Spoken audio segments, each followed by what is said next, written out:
Sela-sela rumah kalian dibersihin rutin atau nunggu pindahan dulu baru dibersihin? Selamat datang kembali di podcast bersih-bersih.co, bersih-bersih mindset. Kali ini saya kembali lagi di podcast ini bersama saya Emir sebagai host, dan juga di sini ada Saya Mahbub dari divisi marketing. marketing. Iya. Ah, Kalian pernah nggak sih ngeliatin di sela-sela rumah kalian itu kotor, tapi karena capek jongkok atau karena saking kecilnya kolongnya, jadi males bersihnya gitu. Tenang, kalian tuh nggak sendirian gitu. Karena justru dari bagian-bagian rumah yang kalian abaikan itu ada peluang bisnis yang nggak kelihatan, tapi kelihatan cara dapat keuntungannya. Jadi di sini ada Pak Mabub sebagai marketing dari Bersih-bersih.co. bersih-bersih.co. Bisa dijelasin sedikit nggak Pak, itu bersih-bersih.co itu apa? Baik. Terima kasih sebelumnya. Ya, perkenalkan saya Mahbub dari divisi marketing bersih-bersih.co. Jadi bersih-bersih.co itu adalah satu platform jasa kebersihan di mana kita menawarkan jasa kebersihan untuk rumah, perkantoran, ataupun area-area yang memang dibutuhkan untuk dibersihkan atau dirapihkan gitu. Baik. Nah, di dalamnya di situ nanti ada uh, home cleaning ya, general cleaning ya, toilet cleaning, dan lain-lainnya. Nah, dari situ kita berkembang ya, untuk terus mengupgrade produk-produk kita, lalu juga kita menampung permintaan dari user ataupun calon klien kita, yang dimana nanti kita akan memberikan penawaran. Baik. Gitu.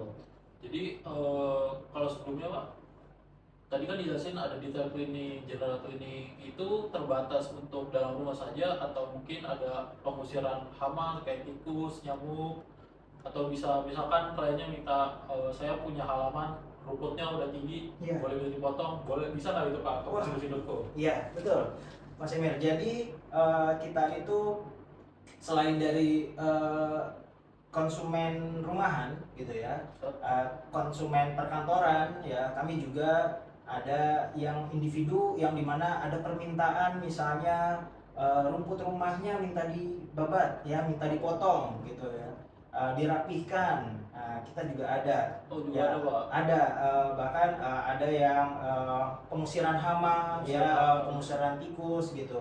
Kita pun menyediakan itu, fogging ya. Fogging juga ada Fogging Pak. ada, cuci kasur, cuci karpet, dan sebagainya. Jadi segala jenis kebersihan ataupun segala jenis untuk kami rapikan dan bersihkan itu kita ada seluruhnya gitu. Jadi ini kan habis musim hujan nih Pak, Betul, kebanyakan banjir, betul. pasti banyak nyamuk kan. Wah, pas banget tuh Mas Jadi Emir. kalau rumahnya banyak nyamuk, bisa request fogging ke bersih-bersih.co. Betul, Betul ya, bisa ya, Pak? betul Mas Emir. Silakan Iya. aja nanti dijelasin ya Pak, nanti kontak siapa ya Pak. Siap. Oke, Iya. jadi nanti lanjutin pembicaraan kita ya Pak. Baik. Mungkin sebagai orang awam ya Pak yang nggak tahu ada jasa bersih-bersih bayaran, kenapa sih Pak orang-orang tuh mikirnya kayak ngapain bersih, kok bayar orang, kenapa nggak sendiri aja gitu Pak? Mungkin kalau dari Bapak gimana tuh Pak? Baik. Sekarang ini kebanyakan orang itu sibuk, Mas Emir. Baik. Ya, di kantor dia sibuk, pulang larut malam gitu ya. Jadi untuk membersihkan rumah pun kadang di hari Sabtu ataupun Minggu, di hari libur itu udah males, lebih baik liburan santai-santai gitu ya. Dan kami pun menyediakan tenaga kerja yang profesional pastinya.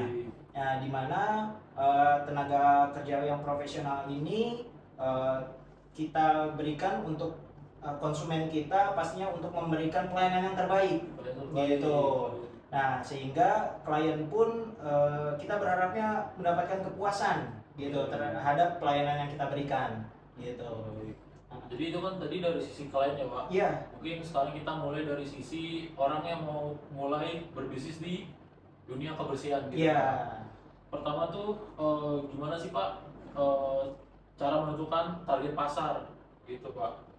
Kan karena kebanyakan juga orang-orang mulai buka jasa bersih itu semuanya ada Pak, mau juga ada.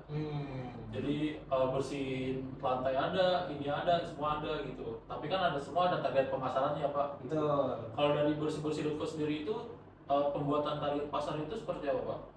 Baik, kalau di kami target pasar itu artinya kita menyesuaikan terkait dengan kebutuhan klien. Ya. Segmen kami itu memang tidak kita tidak membatasi sih memang. Tidak membatasi segmennya. Artinya tapi kita lebih kepada request ataupun keinginan dari user ya, ataupun keluhan kita tampung dulu dan lalu kita coba berikan solusi dari situ ya. Jadi dari situ customer akan lebih aware dan juga terbuka terkait dengan keluhannya apa, sehingga kita bisa lebih detail memberikan solusi yang bisa kita berikan gitu. Ya contohnya misalnya ada toilet gitu ya, minta tolong dibersihkan. Nah kita survei dulu nih gitu ya, toilet ini kira-kira perlu dibersihkannya seperti apa, jenis pembersihannya seperti apa gitu, sehingga dari situ kita bisa memberikan solusi yang efektif ya, sehingga pembersihannya pun bisa lebih maksimal gitu. Berarti kalau dalam marketingnya bersih-bersih itu sendiri itu ya, kan kalau saya lihat di IG-nya ya Pak, betul, kan ada testimoni dari para pembeli jasa bersih.co. betul. Menurut Bapak itu seberapa penting sih Pak untuk pembuatan konten seperti kayak membutuhkan pendapat dari klien-klien bersih.co? Iya, di kami kita rutin memang terkait dengan testimoni itu sangat penting ya. Itu bagian dari nilai tambah kita, value added kita ya, dimana kita bisa tahu apa yang kelebihan kita, apa kekurangan kita gitu ya, dan itu klien bisa memberikan real testimoninya kepada kami, sehingga bisa menjadi bahan masukan, bahan untuk bersih-bersih.co ini bisa lebih baik lagi ke depannya. Nah, begitu. Ya pastinya kita pun ingin memberikan yang terbaik buat klien ya pastinya, atau customer kita. Oleh karena itu kita pasti memberikan pelayanan terbaik dan juga after sales-nya yang terbaik gitu. Baik. Tapi kan kalau dilihat dari luar, namanya juga pekerjaan manusia ya Pak. Betul. Dan juga preferensi kliennya banyak yang berbeda. Pernah nggak Pak waktu bersih.co menjalankan permintaan klien, tapi kliennya nggak suka hasil pekerjaannya gitu? Iya. Cara nanggapinnya itu gimana ya Pak? Kalau dari bersih.co sendiri? Baik. Berarti terkait misalnya ada komplainan gitu ya, ada yang kurang nih atau apa gitu ya. Nah di bersih.co kita terbuka dengan hal tersebut ya. Kita tidak menutup mata itu, justru terkait dengan itu kita akan follow up lebih lanjut dan kita berikan pelayanan tambahan gratis ya. Jadi after pengerjaan, pengerjaan pembersihan itu, kalau memang ada yang kurang pas ya, kita akan melakukan pengerjaan lagi dengan gratis pastinya. Nah, itu adalah salah satu bagian dari service yang kami berikan gitu. Baik. Berarti kalau jadi komplainan tadi itu jadi salah satu cara bersih.co berkembang ya Pak? Betul Mas Emin. Karena kan marketing yang paling bagus itu ya marketing ke klien-klien yang sudah pernah beli jasa bersih.co. Iya, jadi klien kami yang sudah pertama kali coba, terus ada repeat order, nah itu adalah klien-klien potensial yang menurut kami yang kedepannya biasanya dari situ kita dapat klien dari referensi-referensi mereka gitu. Nah, Itu ada banyak Pak kalau klien dari referensi dari klien-klien sebelumnya. Ya, alhamdulillah Mas Emir, selama kita berjalan mouth to mouth dari klien-klien kita itu banyak cukup menghasilkan gitu. Baik. Mungkin pembicaranya kita selesai di sini aja Pak. Baik, Karena Mas tadi Emir. sudah lumayan banyak juga info tentang bersih-bersih.co yang Baik. diberikan sama Pak Mabu. Tapi mungkin misalkan penonton kita ada yang mau memakai jasa bersih.co gitu, bisa telepon, bisa kontak kemana gitu Pak? Baik.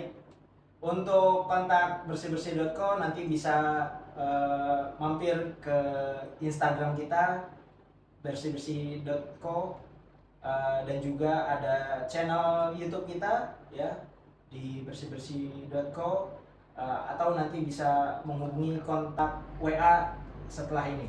Gitu. Baik, nanti kita tulis lebih lanjutnya di deskripsi ya Pak. Siap, Mas Baik, Emir. terima kasih Pak atas pembicaraan kita hari ini. Sama-sama Mas Emir, terima kasih. Dan bagi para pemirsa kita yang sudah menonton, jangan lupa follow, subscribe, like, dan juga share ke teman-teman kalian yang lain.